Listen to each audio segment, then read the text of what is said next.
Kumusta sa inyong lahat? Ito ay ang Filipino Chill Recap, at ngayong araw, pag-uusapan natin ang isang sci-fi monster film na pinamagatang Land Shark. Ihanda na ang sarili para sa mga nakakagulat na tagpo ng kwento. Sa isang tahimik na lugar malapit sa karagatan, may isang mag-ama na nangingisda sa dalampasigan. Sa una, mukhang nakahuli sila ng napakalaking isda, ngunit laking gulat nila nang makita na ito pala ay piraso ng katawan ng baka na tila pinunit ng kung anong mabangis na nilalang. Dahil dito, napagtanto nila na may mali at mapanganib na nangyayari. Sa kanilang paningin, may mga sirang bagay sa dagat, at biglang lumitaw ang isang dambuhalang piting na mabilis na lumapit sa kanila. Sa gitna ng kanilang takot, ang higanteng halimaw ay tumalon mula sa tubig, dumapo sa lupa, at diretsyo nitong tinungo ang mga tao sa kabayanan. Balik tayo 6 na oras bago ang insidente. Sa isang lihim na pasilidad sa ilalim ng lupa, isang grupo ng mayayamang investors ang nagtitipon.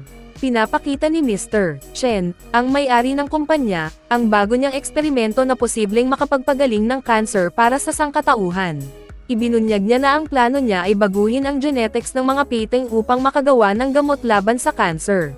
Agad niyang inutusan si Song, ang wildlife expert niya, na tawagin ang dambuhalang nilalang papunta sa laboratorio. Gamit ang isang espesyal na sound frequency, nagawa nilang makaakit ng higanteng piting na biglang lumitaw mula sa pool ng tubig sa ilalim ng lupa. Namangha ang lahat sa kanilang nakita. Dahil dito, dali-daling pumirma ng kontrata ang mga investors kay Mr. Chen, habang inutusan naman niya ang mga tao na simulan na ang final phase ng eksperimento. Ngunit hindi lahat sumasang-ayon. Nagbabala ang lead scientist na si Xing na dapat hintayin muna ang resulta ng second phase bago magpatuloy. Ngunit matigas ang ulo ni Mr. Chen at hindi niya pinakinggan si Xing. Para sa kanya, mahalaga lang ang pera na kikitain mula sa mga investors.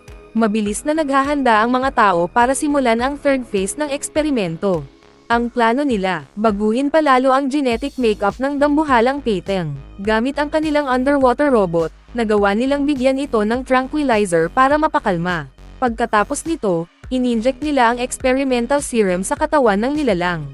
Sa kabutihang palad, matagumpay na na-fuse ang serum sa genes ng piting nang hindi ito napatay, isang indikasyon na nagtagumpay ang kanilang eksperimento. Ngunit hindi pa tapos ang trabaho. Nagdesisyon ang lead scientist na si Xing na patuloy na bantayan ang piting para makita kung may hindi kanais-nais na epekto. Subalit may biglang istorbo. Pumasok si Yo, ang anak ni Mr. Chen, na malapit kay Xing. Habang abala ang mga siyentipiko, umalis si Mr. Chen para dumalo sa isa pang pagpupulong kasama ang investors, iniwan si Yo at ang ibang siyentipiko sa gusali. Ang hindi nila alam, ang piting ay nagiging mas nakakakilabot sa bawat oras. Maya-maya pa, tumunog ang alarma. Nagkaroon ng problema sa vital signs ng piting, kaya nagmadaling pumunta ang mga siyentipiko sa observatory para alamin ang nangyayari.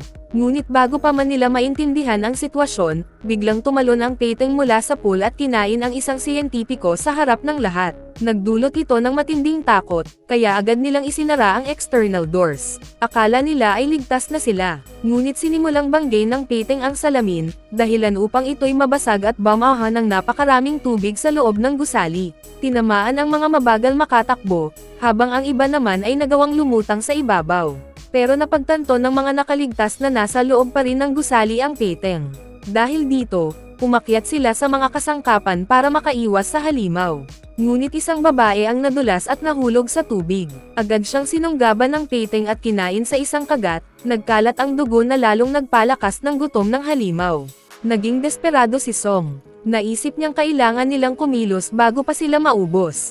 Tumalon siya sa tubig at nagpunta sa weapons locker para kunin ang tranquilizer. Habang ginagawa ito, hinabol siya ng piting. Sa huli, nagawa niyang buksan ang locker at makuha ang tranquilizer, ngunit muntik na siyang matamaan ng halimaw. Ngunit may problema, nagtatago na ang piting sa ilalim ng tubig, kaya mahirap na itong matarget mula sa ibabaw. Sa huli, nagdesisyon si Song na sumisid diretso sa tubig, harapin ang halimaw, at ininject ang tranquilizer sa mismong katawan nito. Sa kabutihang palad, nawalan ng malay ang piting bago pa makakain ng isa pang biktima. Napagtanto ng lahat na kailangan nilang umalis agad bago magising ang halimaw. Ngunit hindi pa tapos ang peligro. Habang sinisikap nilang lumangoy papunta sa exit, hindi nila napansin na may isang sugatang nakaligtas na patuloy na dumudugo. Naamoy ito ng Peteng, kaya bigla itong nagising at hinatak ang biktima sa tubig. Nagpapanik na ang lahat.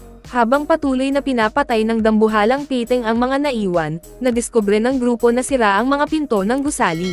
Hindi sila makalabas at natrap kasama ang halimaw. Buti na lang, napansin nila ang isang posibleng daanan sa rooftop, ang venting system.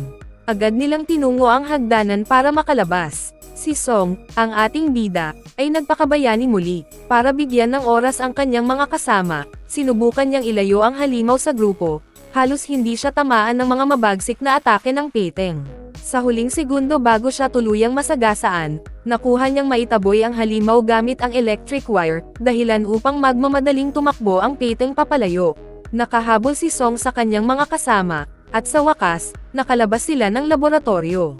Ngunit bago pa sila makahinga ng maluwag, napansin nila ang isang malaki at nakakakilabot na crack sa lupa. Nagulat silang lahat, ang Peteng ay kaya na ring gumalaw sa lupa.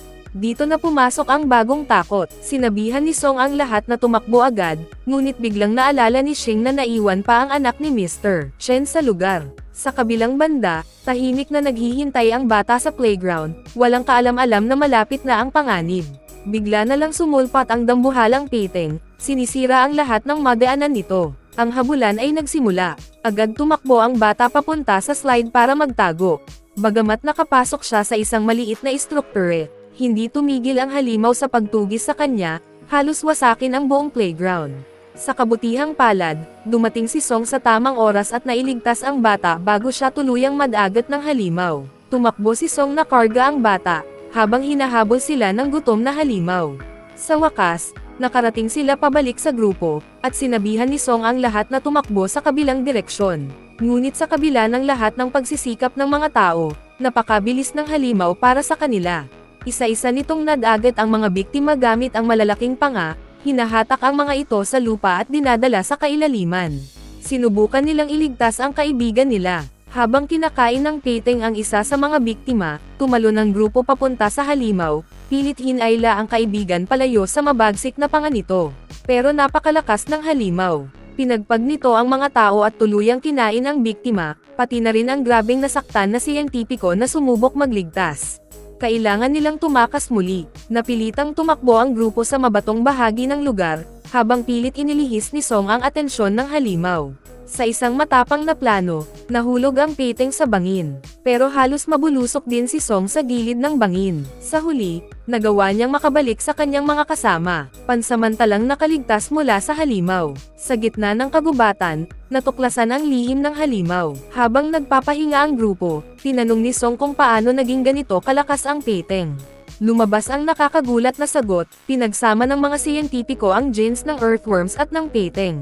Dahil dito, nagkaroon ito ng kakayahang gumalaw sa lupa at maghilom ng mga sugat ng mabilis. Alam ng grupo na kailangan nilang mapatay ang halimaw bago ito manganak at dumami ang mga katulad nito. Ngunit bago pa man nila matapos ang pag-uusap, naramdaman nila ang malakas na pagyanig, natunton na ng halimaw ang kanilang kinaroroonan gamit ang amoy ng dugo mula sa mga nasugatan. Isang bigla ang atake. Tumalon ang halimaw mula sa lupa at nilamon ang sugatang siyentipiko sa isang kagat lamang. Nagkagulo ang lahat habang tumatakbo para sa kanilang buhay, ngunit hindi hinayaan ng halimaw na basta na lang makatakas ang mga tao. Patuloy nitong inaatake ang mga natitirang buhay. Naghiwa-hiwalay ang grupo. Habang hinahabol ng halimaw ang isang batang babae at isang siyentipiko, isang nakakakilabot na eksena ang naganap, itinulak ng siyentipiko ang bata papunta sa halimaw upang mailigtas ang sarili. Sa kabila nito, biglang tumalon ang halimaw at dinaanan lamang ang bata, diretso sa sugatang siyentipiko. Agad na kinain nito ang makasariling tao. Pagkatapos nito, binalikan ng halimaw ang batang umiiyak. Sa oras na akmang lalamunan siya, biglang may sunod-sunod na putok ng baril. Ang mga bala ay tumama sa halimaw, dahilan para umatras ito. Dumating si Mr. Chen kasama ang kanyang mga sundalo upang sagipin ang kanyang anak. Pinilit ng mga sundalo na ma-corner ang halimaw gamit ang mga lambat, ngunit napakalakas ng halimaw. Hinayla nito ang mga sundalo sa buong lugar habang iniiwasan ang mga bala. Habang nagaganap ang labanan, dumating ang mga siyentipiko, at si Song ay kinuha ang grenade launcher mula sa sasakyan. Isang malakas na pagsabog ang tumama sa halimaw, halos mapatay ito. Ngunit hindi natapos ang laban. Sa isang hindi inaasahang sandali, itinulak si Song mula sa likuran, dahilan para makatakas ang halimaw. Tumalon ito papunta sa tubig at naglaho. Nang malaman ni Song na ayaw ni Mr. Chen patayin ang halimaw dahil sa halaga nito, napagtanto niya na ang kanyang boss ay nasisiraan na ng bait.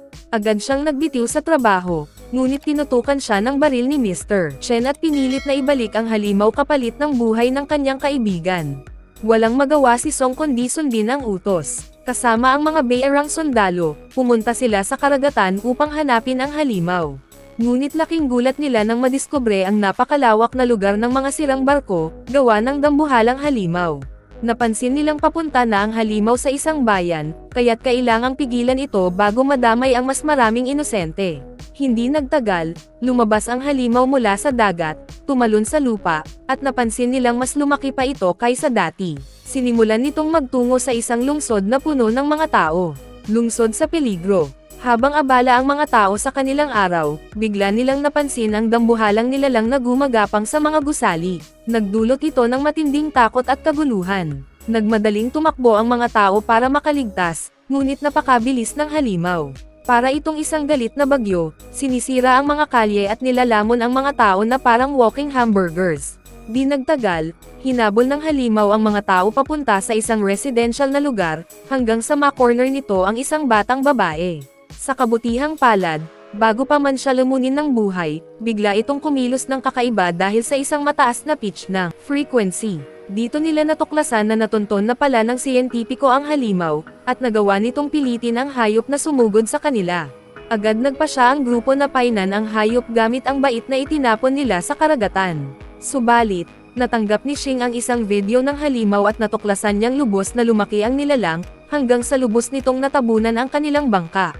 Dahil dito, sinubukan nilang tumakas ngunit mabilis silang hinayla pabalik ng halimaw, dahilan para yumanig ang bangka ng matindi at mawalan ng malay ang babaeng siyentipiko. Sinubukan ng lahat na kumapit sa bangka ngunit tuluyan silang natapon sa tubig, maliban sa pangunahing tauhan na halos hindi na makahawak sa bangka. Sa kalaunan, narating ng halimaw ang dalampasigan, hinayla ang bangka papunta sa lupa, at inihagis ang pangunahing tauhan sa mga puno na parang basahan, habang kinaladkad ang bangka papasok sa isang malaking kuweba para magtago mula sa ibang tao. Sa kabutihang palad, nakuha ng mga mersenaryo ang lokasyon ng bangka mula sa mga sundalo sa karagatan. Inutusan naman agad ni Mr. Chen ang kanyang mga tauhan na agad kunin ang halimaw. Samantala, nalaman na buhay pa rin si Xing matapos niyang magising sa pagkawasak ng bangka. Dahan-dahan niyang natuklasan na siya na lang mag-isa sa loob ng kuweba. Sinubukan ng babae na gamitin ang walkie-talkie upang makipag-ugnayan sa kaibigan niya. Nagawa naman ni Song na sagutin ito sa kabilang linya, ngunit ang kawalan ng signal ay pumihil sa kanilang tuluyang komunikasyon. Sa kabutihang palad, nakabawi agad si Song nang walang natamong pinsala at mabilis niyang nahanap ang bakas na iniwan ng halimaw, dahilan para makapagsimula siyang iligtas ang kaibigan. Samantala, natagpuan ni Xing ang satellite device na ginamit nila upang painan ang halimaw. Nagpasya siyang pumunta sa pinakamataas na bahagi ng kuweba upang gamitin ang computer at magpadala ng signal para humingi ng tulong. Gayunpaman, bago pa siya makabalik sa tagwan, bigla niyang narinig ang malakas na pag-ungol mula sa likod, at napagtanto niyang natagpuan na siya ng higanteng halimaw. Sa kabutihang palad, dumating ang mga mersenaryo sa tamang oras at agad na pinaputukan ang halimaw gamit ang kanilang mga armas. Nagpumiglas ang halimaw dahil sa sakit, kaya inutusan ng kapitan ang mga sundalo na gamitin ang electric guns. Sinimulan nilang stun ang halimaw gamit ang napakataas na boltahe hanggang sa bumagsak ito sa lupa. Matapos kumpirmahin na nawalan na ng malay ang halimaw, lumabas si Mr. Chen mula sa likod ng mga sundalo at lumapit sa higanteng nilalang, na tila bilib na bilib sa kanyang nakikita. Samantala, dumating din ang pangunahing tauhan sa kuweba upang sagipin ang kaibigan niya. Ngunit bago pa sila makaalis, hinarang sila ni Mr. Chen na may karagdagang alok. Ibinunyag niya na nais niyang gumawa pa ng maraming halimaw gamit ang tulong ng babaeng siyentipiko. Agad namang tumanggi si Xing, matapos makita kung gaano karaming buhay ang nawala dahil sa nilalang na ito. Dahil dito, nagalit si Mr. Chen at tinutukan ng baril ang siyentipiko, hindi namamalayan na nagising na muli ang halimaw. Sa isang iglap, nilamon siya ng dambuhalang hayop. Agad na tumakbo ang mga tao upang makalabas ng kuweba. Subalit biglang tumalon ang halimaw mula sa lupa, tinangay ang mga sundalo at nagbagsak ng mga gas grenades sa proseso. Nagmadali ang mga tao papunta sa pinakamalapit na taguan habang sinusubukan nilang magtago mula sa dambuhalang nilalang, ngunit mabilis na sinimulan ng halimaw ang pag-atake sa mga sundalo sa gitna ng makapal na ulap, tuloy-tuloy na nilalamon ang mga tao na parang mga biktima. Di nagtagal, halos lahat ng tao ay napuksan ng halimaw na kumakain ng laman, naiwan lamang ang kapitan bilang huling sundalo. Nagdesisyon siyang harapin ang halimaw, at gamitin ang lahat ng bala laban sa kalaban. Subalit, wala itong epekto, dahil biglang lumitaw ang dambuhalang halimaw sa kanyang likuran at agad siyang nilamon ng buhay. Ito ang nagbigay ng pagkakataon kina Song at Shing na tumakbo palayo, sinusubukang takasan ang halimaw sa loob ng kagubatan. Ngunit napagtanto nilang patuloy silang hinahanap ng nilalang gamit ang kanilang amoy. Napag-isipan ni Song na hindi sila makakatakas ng magkasama, kaya't nagdesisyon siyang protektahan si Shing sa pamamagitan ng pag-akay sa halimaw palayo gamit ang transmitter na nakakaakit sa kaaway papunta sa kanyang lokasyon. Dahil dito, nagalit ang halimaw at hinabol si Song ng ubod ng bilis. Muntik na siyang lumunin ng buhay, ngunit nagawa niyang iwasan ito sa pamamagitan ng pagtakas. Habang tumatakbo si Song, nabitawan niya ang transmitter. Sa kawalan ng ibang pagpipilian, napilitan siyang tumakbo pabalik para makuha ang grenade launcher na naiwan doon noon. Kahit halos abutin na ng kagat ng halimaw, nagawa niyang iwasan ito. Sa huling sandali bago siya mapatay, muling naantala ang halimaw dahil sa mataas na pitch ng frequency, gaya ng nangyari dati. Si Shing ang muling tumulong gamit ang transmitter para ilihis ang atensyon ng nilalang. Nakita ito ni Song at agad niyang kinuha ang grenade launcher. Habang mabilis na lumapit ang halimaw kay Shing, sinubukan ni Song na barilin ito, ngunit hindi niya makita ang tamang tiyempo para tamaan ang bibig ng halimaw. Sa puntong mukhang walang pag-asa, biglang dumating ang isa sa mga kaibigan ni Song at itinapon ang pain diretso sa nilalang. Tumalon ang halimaw sa ere na nakanganga, at nagbigay ito ng pagkakataon kay Song na magpaputok ng maraming granada sa loob ng bibig ng halimaw. Nagkaroon ng malalaking pagsabog sa loob ng katawan ng halimaw, dahilan para bumagsak ito sa lupa at naging pinakamalaking sushi sa buong mundo. Di nagtagal, nakarecover ang mga tao mula sa pagsabog at nakita nilang tuluyan ng napatay ang halimaw. Ngunit hindi nila nakita ang kanilang kaibigang si Song sa kahit saan. Nagmamadaling naghanap ang grupo, natatakot na baka nasawirin ang kanilang kasama. Sa kabutihang palad, biglang lumitaw si Song mula sa likuran, may kaunting sugat lamang. Natuwa ang lahat at nagtakbuhan papunta kay Song. Niyakap siya ni Shing nang may labis na saya dahil sa kanilang matagumpay na pagtakas sa trahedya. Ngunit hindi nila alam, hindi pa tapos ang panganib, dahil nagawa na ng halimaw na manganak at iniwan ang napakaraming supling nito. Kaya, ano ang masasabi ninyo sa pelikulang ito? Ay comment lang sa ibaba ang inyong opinyon. At kung nagustuhan ninyo ang video na ito, paki-like at mag-subscribe para sa iba pang updates. Kita-kits sa susunod.